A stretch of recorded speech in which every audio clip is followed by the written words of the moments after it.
to Mama Mystery. I am your host, Kelly, and we have a special guest today. It is one of my best friends, Ashley. Say hi. Hello. So Ashley is also a true crime fanatic. She listens to shows like Morbid. What else do you listen to?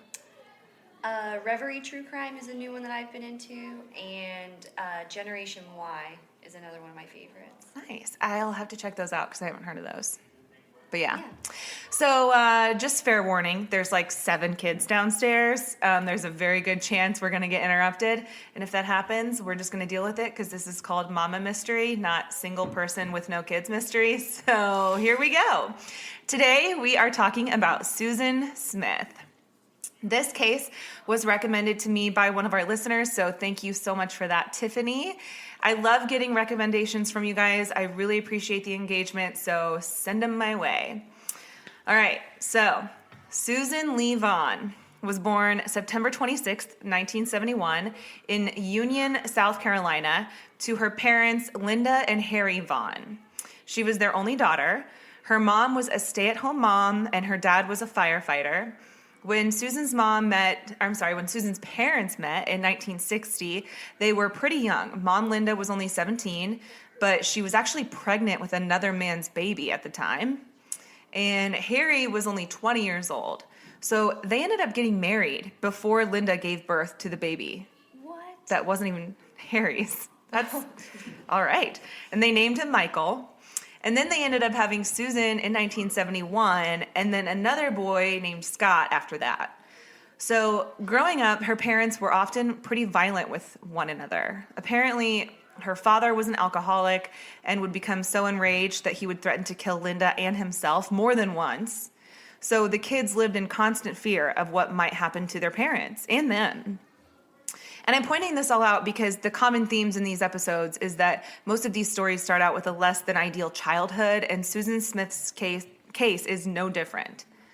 And I'm not saying it's an excuse. I feel like I always have to say that. It's not an excuse. Yeah, but I always think it still makes you feel bad for the child. Right? Yeah. So that's one of the things that you hear a lot in like the true crime world is it doesn't excuse the behavior as an adult, but for the children, right? Nobody should have to go through that, especially children. So and then it's also one of those things where in this, growing up in the 70s, it was just a different kind of living, like a way of life. And so now I think about like domestic abuse in situations is so much like easier. It's not easier to get out of, but there's more access to help. Whereas like before you didn't have the internet, you didn't have, modes of like getting away, so you're trapped as a wife, but then even as like the kids, like that's what you grow up thinking, oh, this is what a father looks like, this is what a husband is.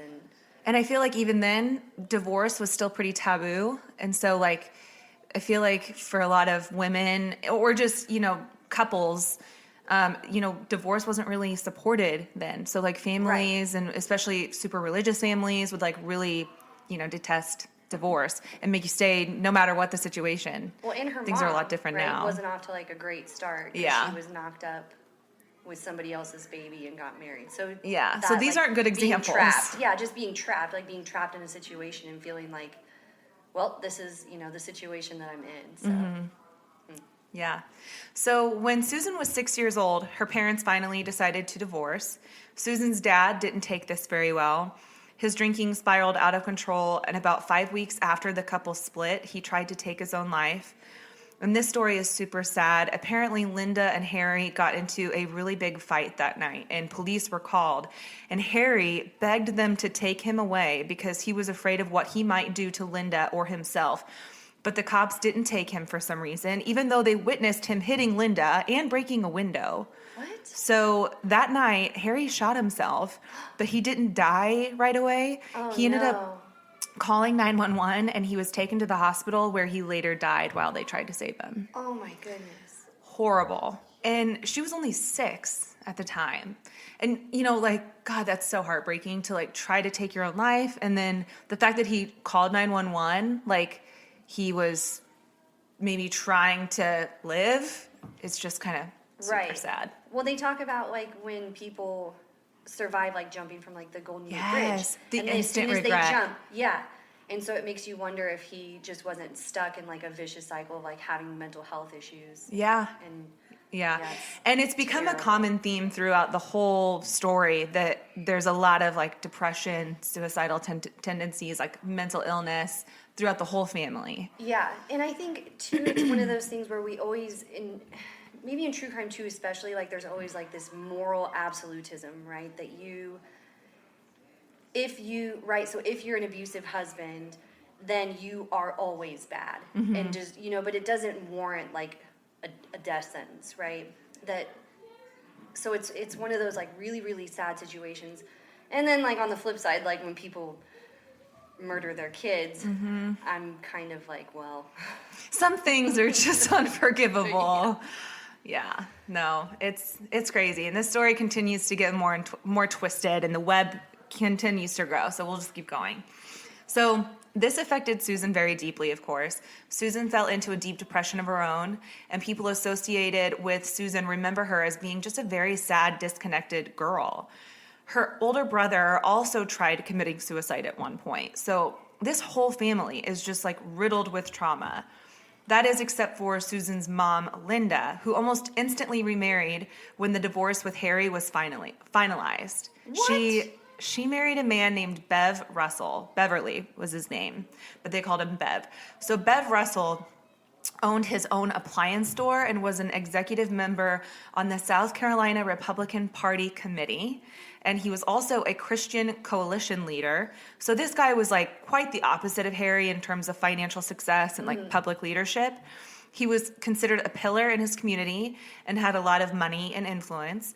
So Susan's life kind of changed overnight in the sense that she went from like one extreme lifestyle to another.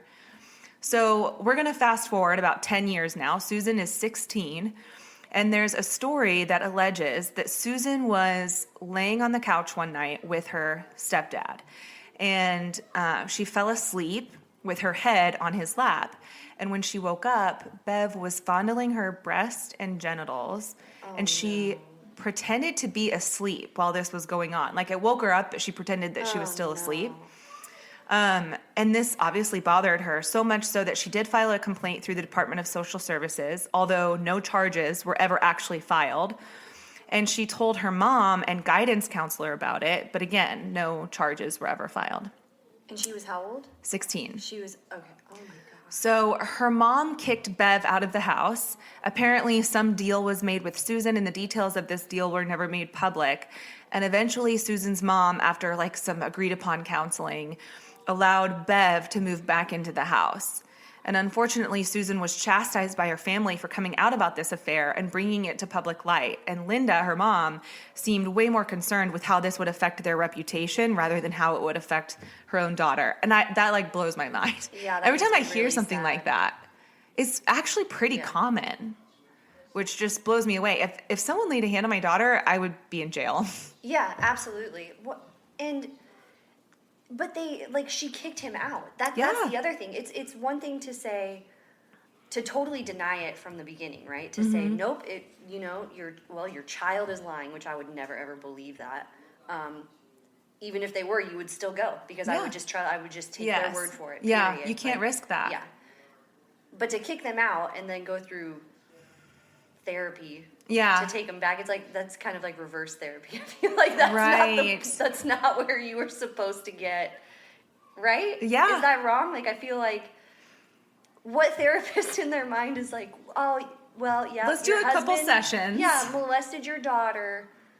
Now let's bring him back into your home with your other children, right? Yeah. Because so she's the middle child. Yeah, of two brothers. So she still has a younger brother. Yeah. Yeah, no. Yep. So in high school, Susan was very successful. She was involved in a lot of clubs. She was a member of the National Honor Society, voted friendliest female by her classmates. She volunteered at a hospital and with the Special Olympics. She was voted the president of the Junior Civitan Club, which is like a volunteer group. On paper, this girl had it all, but deep down, she was still struggling with demons that weren't being appropriately treated. And depression still weighed heavy on Susan. But like many people with mental illness, especially depression, a lot of people can like put on a brave face when they need to. Like, I mean, I know there's days when I'm having a bad day, and if I'm at work, like, I put on a totally different face because that's just, I guess, just what you do. Like, you're not, I say that, and I, like, say it, you know, like, oh, I don't know if I should say this, but, I mean, yeah, sometimes I don't know if I was, like, trained to do that. I don't know. Well, Why I think do we in a do that? sense, you know, in society, there's a lot of that, like, fake it till you make it stuff. Yes. But also, like, having emotions and, like, the human complex in our economy doesn't necessarily work. Like, having a bad attitude in a business setting is not great. But also at the same time, this was a few decades ago, right? So it also, struggling with depression at 16, 17 in the 70s or 80s, right? It's not like there was a lot of help out there. Right. Especially for kids, I feel like they're going to, and especially girls, right? You're going to say, well, it's just hormones, right? Right. If you're sad, or they're going to chalk it up to something, especially looking at like her resume where she's got all of these other things that validate that she's doing well, right? And even her classmates voted her the friendliest person, which to me just totally blows my mind. But I know, because you get to know. that. Yeah, because you already know. Yikes. So while juggling a successful school career, Susan also worked at the Winn-Dixie, which is a grocery store for those of you non-Southerners. I'm not a Southerner. I didn't know what it was. I had to look it up. But it's apparently a popular grocery store. So she started out as a cashier and worked her way up to the store's bookkeeper. And while she was working at the WD, she became involved with a married man and got pregnant and then had an abortion. At the same time, she was dating another coworker. Oh, no. And when her other boyfriend, the married one, found out about this, he broke things off with Susan. So funny how that works. He can be married, but she can't have another. No. And she's still a kid? She's 16 still. Oh, Yeah. no. 16, 17. She's in her, like, junior or senior year of high school, at this point. Oh, great. So he's a man. Also Man. at this point. So because he's married. Yeah. Which is also an issue, right? Exactly, yes. Like, the issues with the men started very early. yeah. And maybe I'm not going to go there because I'm not a psychologist. I'm not trained at all. So yeah, never mind. We have some daddy issues. Yeah. We've got some daddy issues starting. Okay, so this breakup sent Susan into a deep depression, and she ended up trying to overdose on pills. But apparently these pills that she took, I can't remember the name. I was supposed to write this down, and I forgot. These pills were not pills that you could overdose on. It was kind of like overdosing on, like, aspirin. You know, Like it was... melatonin gummies. something like that. I'm just going to sleep forever. Sorry, that's not funny. Okay, I think the rejection she felt from being dumped by the married man really triggered some of her issues that she had from growing up. Like the suicide attempts by her brother, the suicide of her father, the abuse of her stepfather, all of this to say that it's probably safe to assume she had some serious dependency issues and insecurities and probably some serious trust issues when it came to men, because no man in her life at this point has given her anything that she can, like any kind of foundation, right, that she can trust. Not at all. And she probably has this sense that she is mature because of all the things that she's gone through.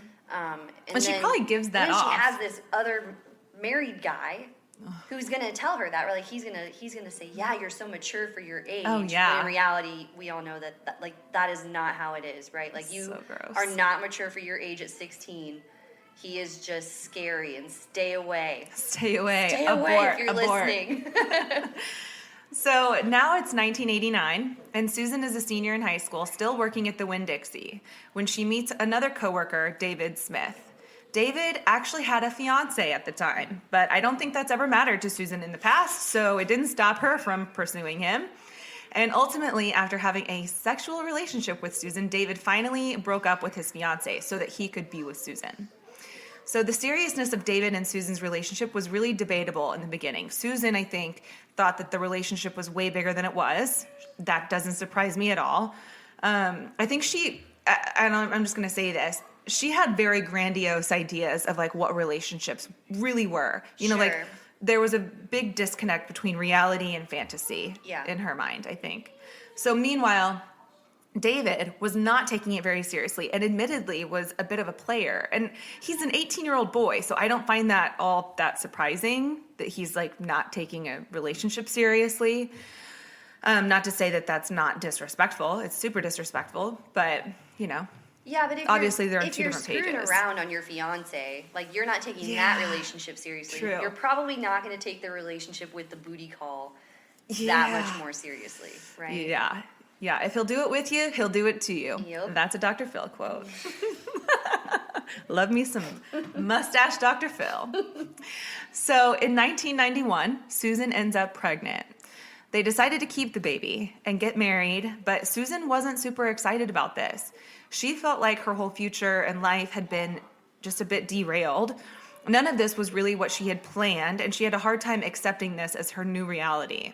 Susan's mom, Linda, and her stepdad, Bev, were also not very happy about this, not only because she was young and unexpectedly pregnant, but because David was not a successful guy and neither was his family. So this was really going to kind of taunt or taint, I guess, their image. Yeah, all about image, yikes.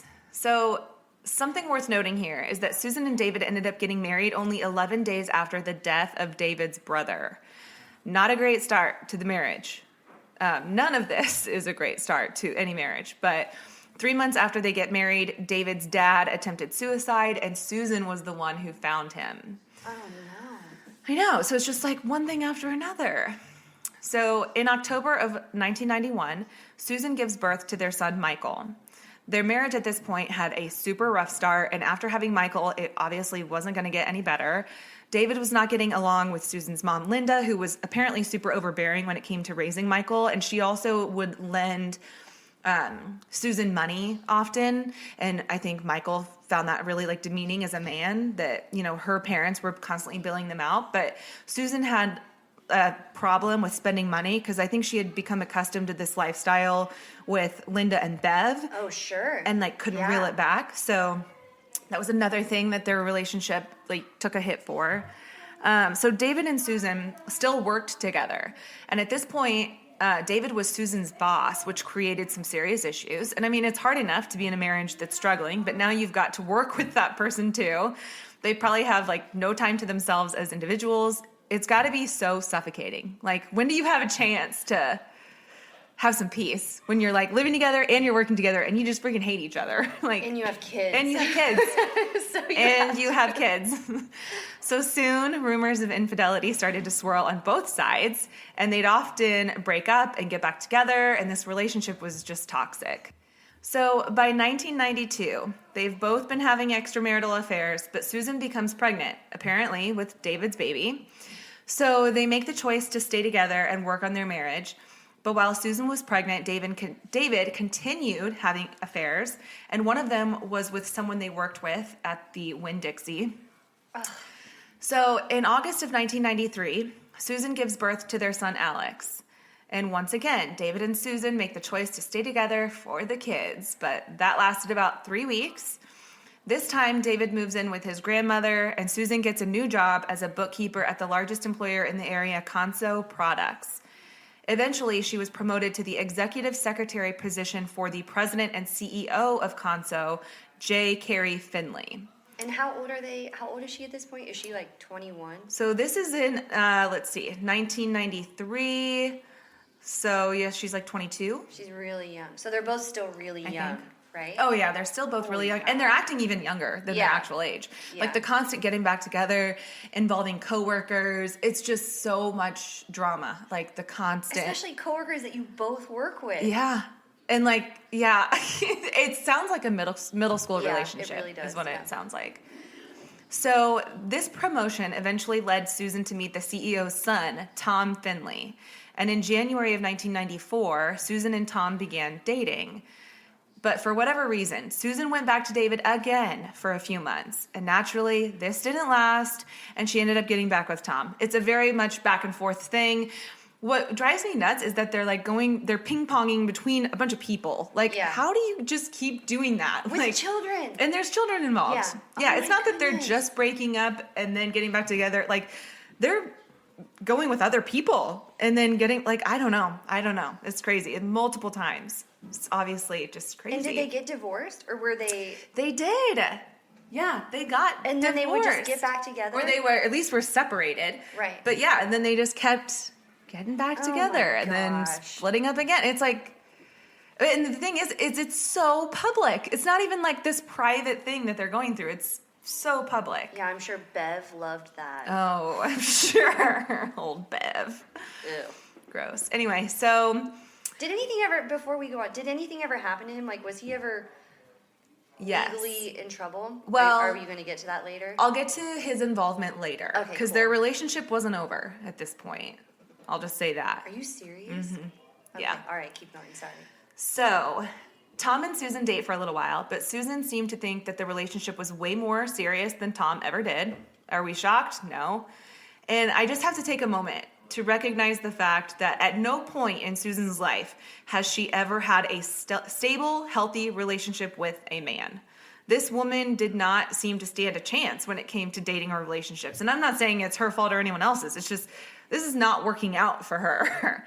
And on this level, I almost feel bad for her because she seems to want these relationships really badly, but becomes so devastated when they don't work out. Like, her happiness very much depends on being with someone else. Sure, And like, she yeah. finds her value in other men finding her valuable, which Yeah. is super sad. It's pitiful is what it is. Like, when I say sad, I'm like, it's sad and it's pathetic. Like, Yeah. now that we know where she is now, yeah. Well, and it's sick. Like, in a way, it's also like, it's sick, right? Because you don't actually love yourself. And so Yeah. if you don't love yourself, you're going to attract people who are also not healthy. Mm-hmm. So even if she was, I mean, I'm going to say it, like, she probably was introduced to nice guys and just was like, nah.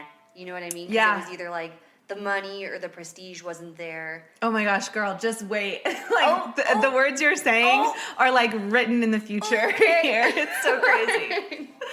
Oh boy, here we go. Yeah, it gets crazier. So when you consider everything she's been through in her life, her upbringing, the abuse of her father, the sexual abuse of her stepfather, the suicides, everything, like, her concept of reality is very seriously flawed, and her mental state has to be pretty fractured. Like, and I think Yeah. that's pretty safe to say. Yeah. So one night, Tom is having a hot tub party at his house.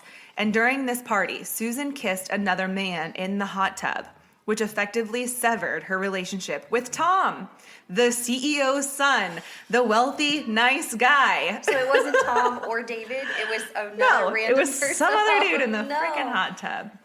And they're adults. They're She's adults. a mom. Yeah, she is Oh, a young good mom. Lord. Okay. And she's dating this guy, like the CEO's son, who's gonna be the heir to this, manufacturing company, big time, biggest employer in the city. Like, come on, you really had your chance there. But anyway, Susan ended up writing Tom a letter, apologizing for what happened and hoping that they could be friends. But in the letter, you can tell she's still hopeful for the future. She says things like, I do hope that we will be able to date some and be together again someday. And who knows what the future holds for our relationship. And I mean, you can tell though, like, this is her MO. She she's gets with these reaching. guys. She cheats on these guys, and she's used to them taking her back, or them in this, at least David. She's gotten away with it before. Right. Yeah. So she's probably used to, like, this is just a blip. Like, we'll get past this. This is nothing. But no, Tom was like, He no. dropped her like a hot potato, huh? Tom responds the following day, and this is October 18th of 1994. His typed letter, which I think is so funny. It's like typed, and then he signed it at the end. Stop. It's like a letter of CEO resignation. It's a letter of resignation to their terminated. relationship. So his typed letter says a lot of little fluffy things like, you're intelligent, beautiful, sensitive, and understanding, and you possess many wonderful qualities that I and many other men appreciate. He even says, I know, like, you called This all letter this. is online?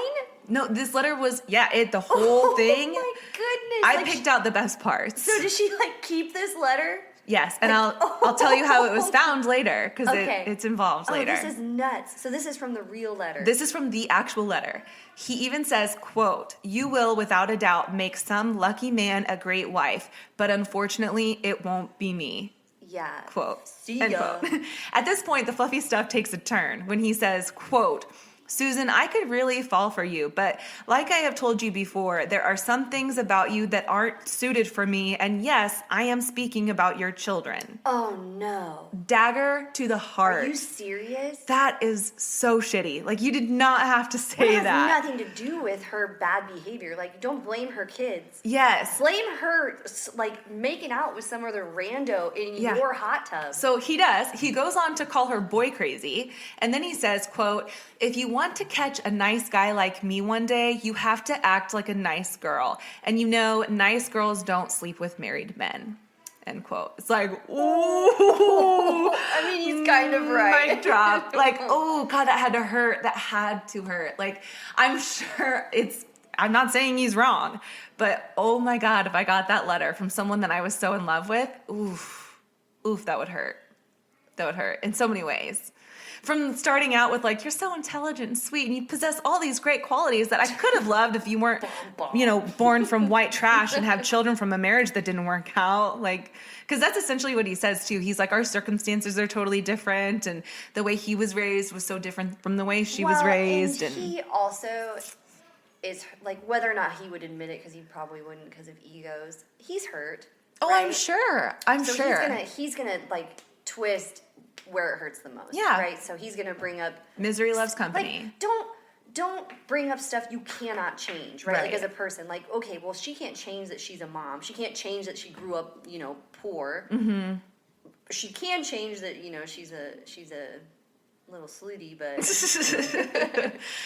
So but I feel like that's what he did. He said, yeah. all of these things that are really great about you, which honestly are things that like will change over time, that you're beautiful, and you're intelligent. Like, well, yeah. But the bad stuff, I feel like all he said was, well, you're boy crazy. Yeah. Yeah. Well, and to say things like, if you want to catch a nice guy like me, you have to act like a nice girl. Act That like is so condescending. Yeah. And belittling. And so, like, I've never even been to the South. Missouri's as far south as I've gone. But that is like some Southern shit. I feel like that is like some elitist bullshit. So you guys can write in and say that I'm wrong because I have absolutely no idea what I'm talking about. But from like Hollywood portrayal, if I'm thinking like it's a very like old Southern mentality to have that. Yeah, like keep sweet. Be sweet. Be a nice, quiet girl. Ugh. Be pretty and keep your mouth shut. Yikes. Okay, so after getting this letter, Susan told a friend that she had never felt so alone in her life. One of her coworkers remembered her even saying, "I wonder what life would be like if I didn't have kids." She was spiraling into a deep depression and in the meantime tried to find solace in sleeping with David again. She also allegedly had an inappropriate relationship with Tom's father, the CEO of Conso.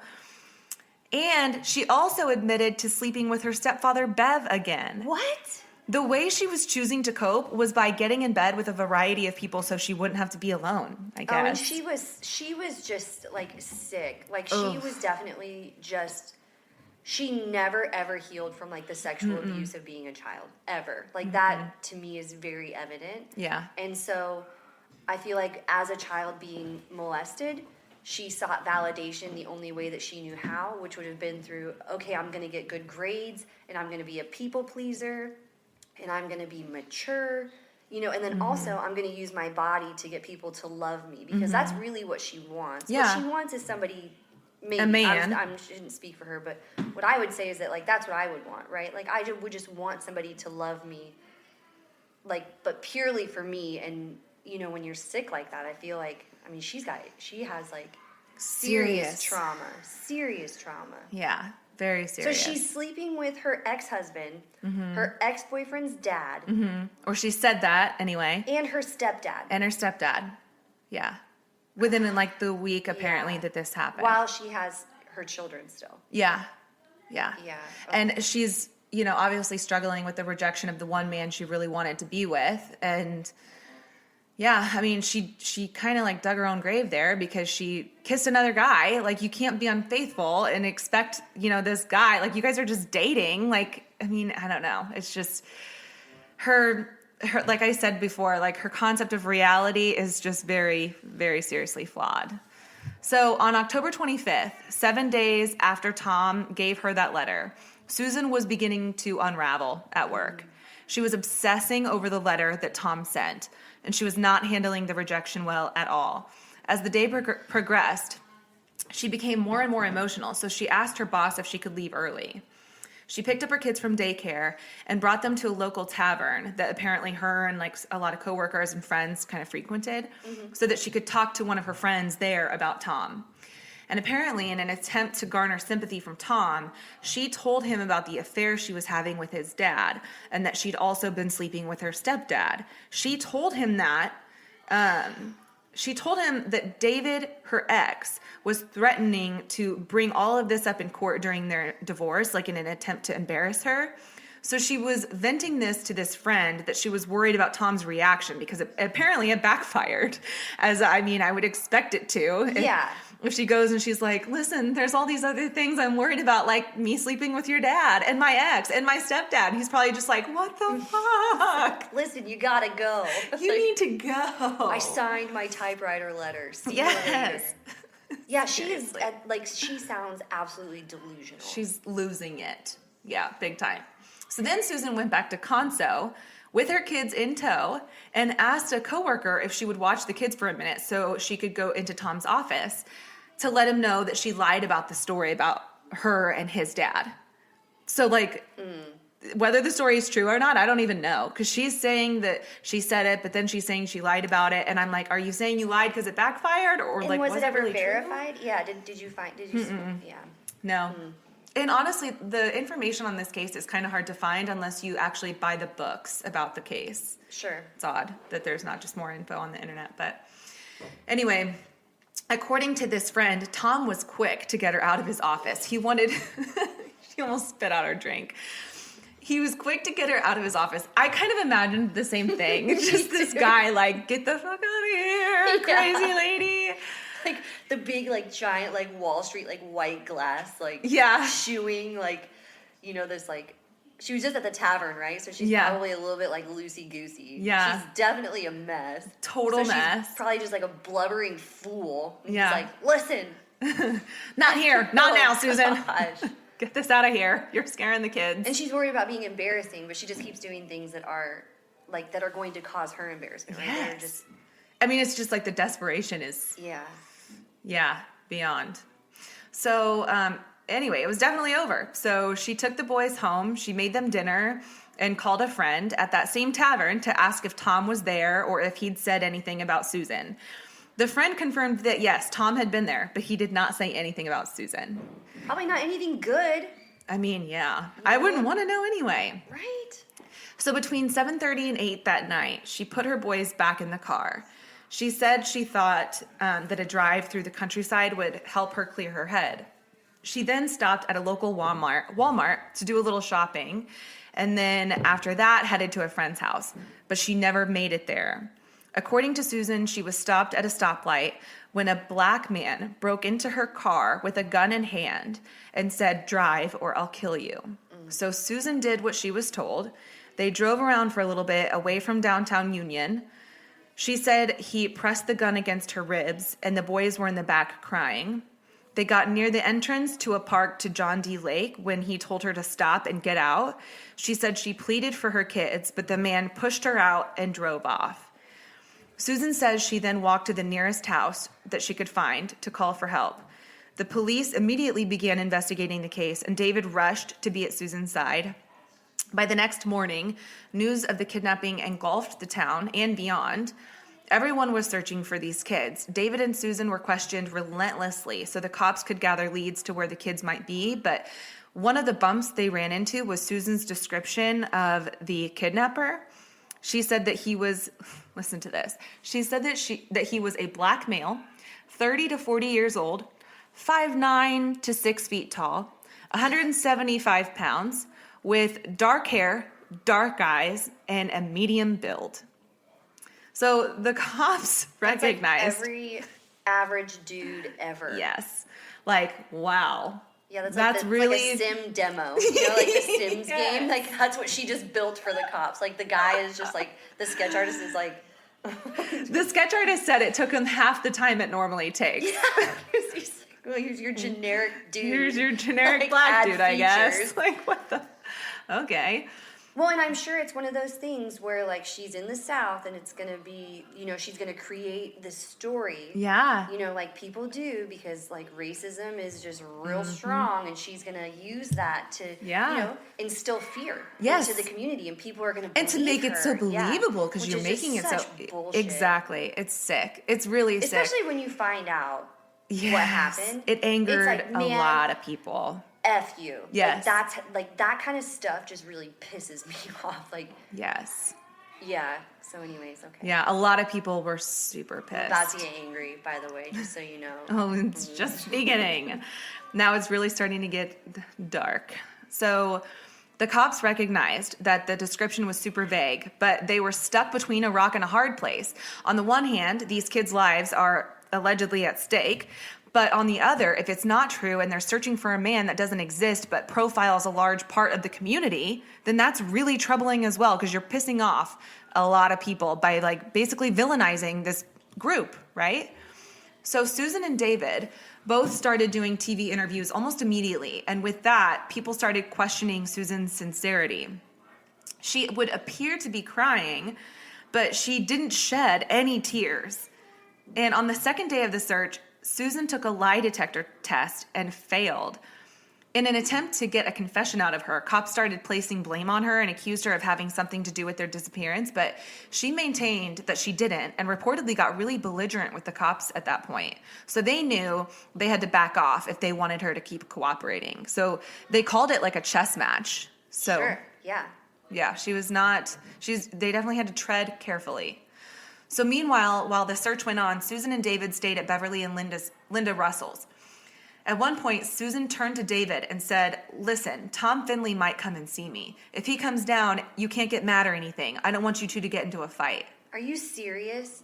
Yes. To me, that'd be a huge red flag if Huge I'm David. red flag. I mean, our children are missing. Somebody has kidnapped them. I don't want to hear about your 17th boyfriend Yeah. right now. Yeah. The fact that that's even on her mind is Yeah. infuriating. Because at another point, she wore a sweatshirt that she had gotten from Tom during one of her on-camera interviews, almost as if like to send Tom a message through the TV. It was one of Tom's sweatshirts from his college, Auburn University. Are you serious? Yes. She's disgusting. So at this point in the story, at this exact point right here, my compassion bottomed out. Yeah. Like, I am done. I have no compassion left for this person because clearly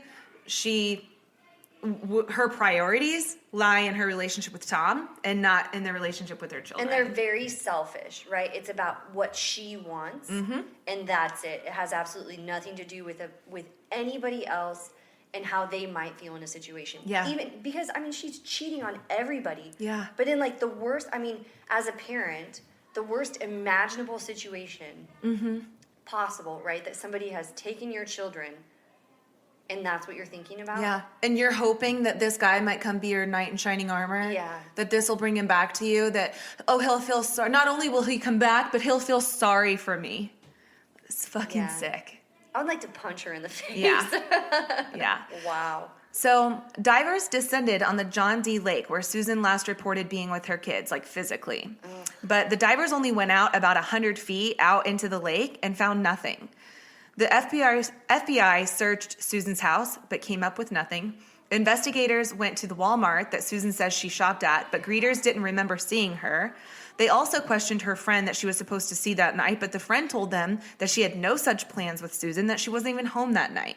So they're like picking apart her story. Oh, the lady that she was supposed to go visit. Yes, the friend. Didn't know that she was supposed to come visit her? No. Oh.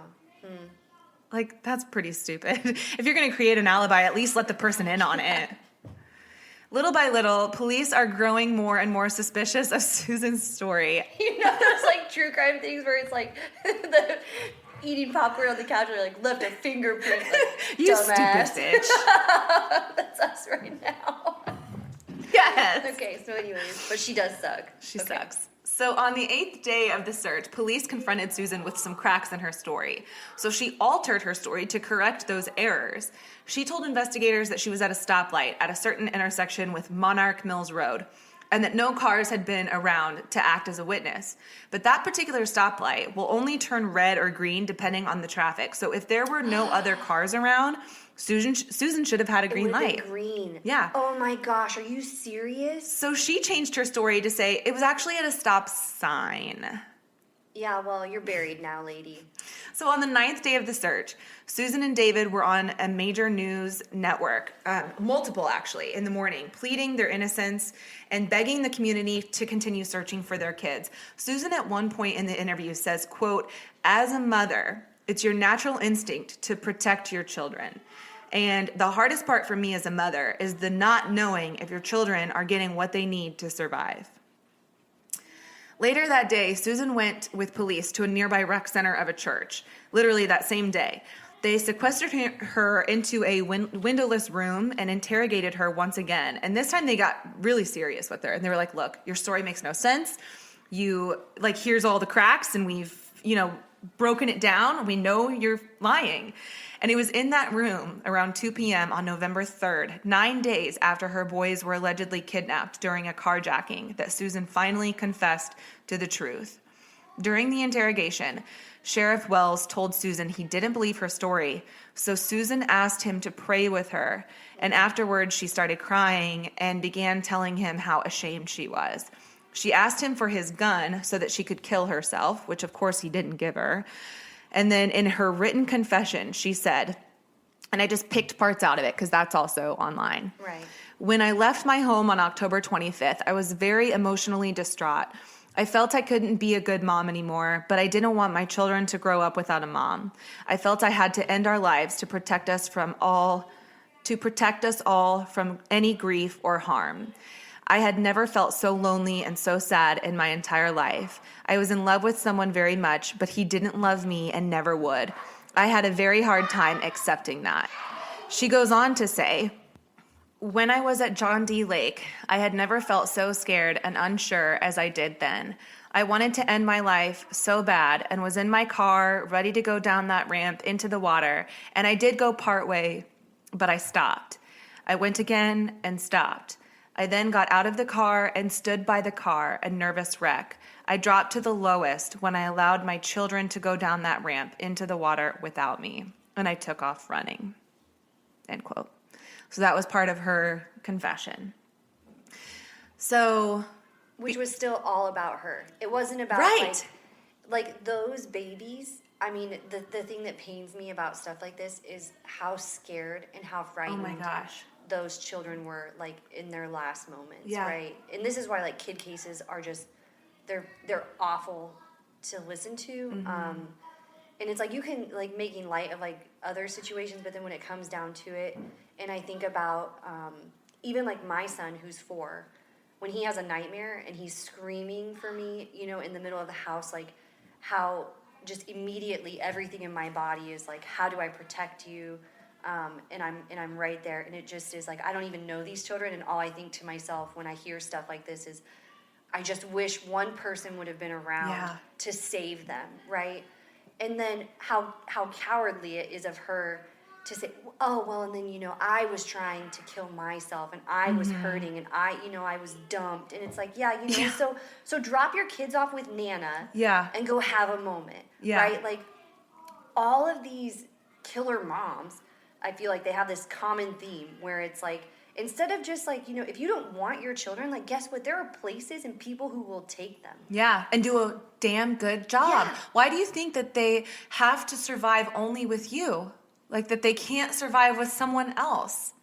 Because that was part of her excuse, was like, I didn't want them to have grief, and I didn't want to live anymore, but I didn't want to leave them without a mom. Well, who's to say they wouldn't be okay with someone else? Yeah, especially because they're also still very young. Yeah. Right? And I mean, I would at least try to give them a fighting chance with someone else than ending their own life. Like that's not. Yeah.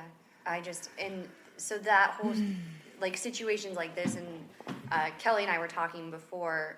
The only information that I had about this case before was that I knew that she had murdered her children from like a people's list of, murdering moms or whatever. And so I didn't read any more information because I wanted to like just react. And it's just one of those situations where I think about like those babies, and you covered like the Chris Watts case, and I think about those little girls, and I just think like, to me, like hurting children is like the most evil thing in the world. Like you are Despicable. just 100% evil. Like I don't even care if you are insane, like if you are just mentally not there, like it's just it just makes me sick. Like it just makes me feel like right now I don't feel good. Yeah. So before breaking the news, Sheriff Wells wanted to locate the bodies of the boys. And earlier I mentioned that divers swam out into the lake about 100 feet and then they turned back. Well, the car and the boys, it was found upside down about 120 feet out into the lake and like 20 feet down. Oh my gosh. And this is kind of some difficult information, but one diver described that as he approached the car, he saw the small hand of one of the children pressed against the window. And he also said that they found the letter that Tom wrote to Susan in the front seat. An autopsy showed that the boys were still alive when they rolled into the lake, and their cause of death was homicide by drowning. And the prosecuting attorneys ran a test to see how long it would have taken for the water to finally reach their face. Oh, no. 6 minutes.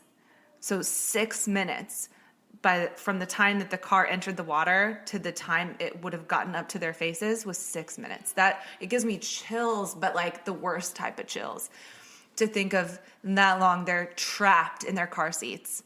Like I hate to think of like the terror. And you're so like the fear, right? And it just is. It literally makes your stomach hurt. Yeah. So during the trial, Susan's defense team relied heavily on Susan's upbringing that was littered with abuse and untreated mental illness. The prosecution, however, portrayed her as a more devious, manipulative, self-centered narcissist who was driven by her own personal desires. Her children became, in her mind, the only thing holding her back from a future with Tom. It was clear that she sought sympathy and compassion from one person and one person only, and that was Tom. While everyone else was looking for her sons, she hoped Tom was looking for her. It only took the jury 2.5 hours to return a verdict of guilt to 2 counts of murder. Susan was spared the death sentence despite David's protests. He really wanted her to go.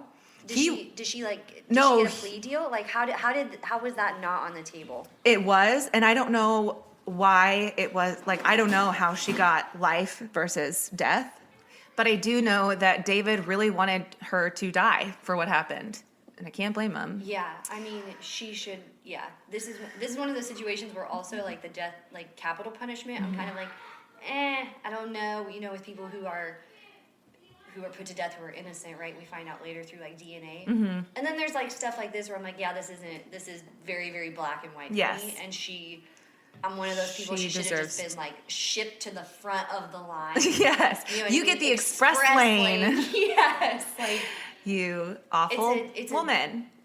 So Susan was sentenced to 30 years to life in prison and will be eligible for parole in 4 years in 2025 when she is 53 years old. How did she get life with parole? I don't know. I literally don't know. I mean, and I'm sure that David is probably going there, right? And people are going there and saying like, absolutely not. Yeah. So I hope she just stays there absolutely. forever. And David has said that he will attend every single parole hearing in order to keep her in jail. Sure. As he should. His babies, yeah. Yes. Since her incarceration, 2 guards have been punished for having sex with Susan. Are you serious? Yes. Are you fucking serious? She murdered children. Yes. And this is the best part. Her promiscuity was discovered after she caught an STD from one of them. I can't make it up. I can't make But it I up. mean, okay, what? Two guards? 2 different guards. And that's only the ones we know about.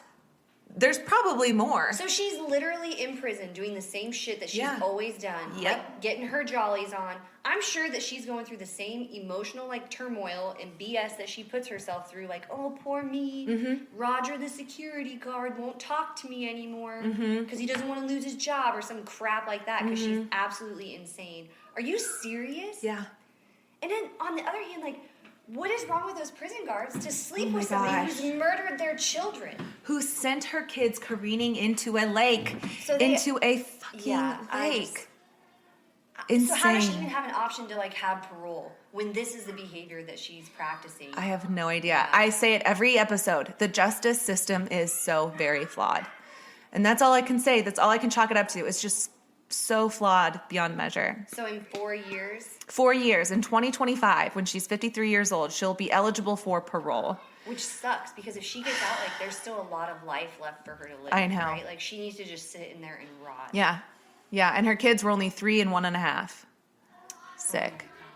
So, yeah, so that is the story. Thank you, Ashley, so much for coming. We only got interrupted a few times. Hopefully you can't even tell because of my editing skills. But we were just saying we had really low expectations for how this was going to go, and it seemed to go actually pretty well considering there's like a mob of children downstairs. So Yeah. Thanks for having me. I had a lot of fun. Well, I mean, like, all I things shouldn't say considered. fun. Yeah, it's one of those things where like I do love true crime for a lot of different reasons, but the children cases, like they just Yeah, they suck. they all suck, right? They all definitely suck. But these ones are like the victims to me just seem so helpless. So, Yeah. Oh, and they are. yeah, so I'm glad. Thanks for letting me come. Yeah, we'll have you back for sure. Until next time, Mama Mystery out. Bye.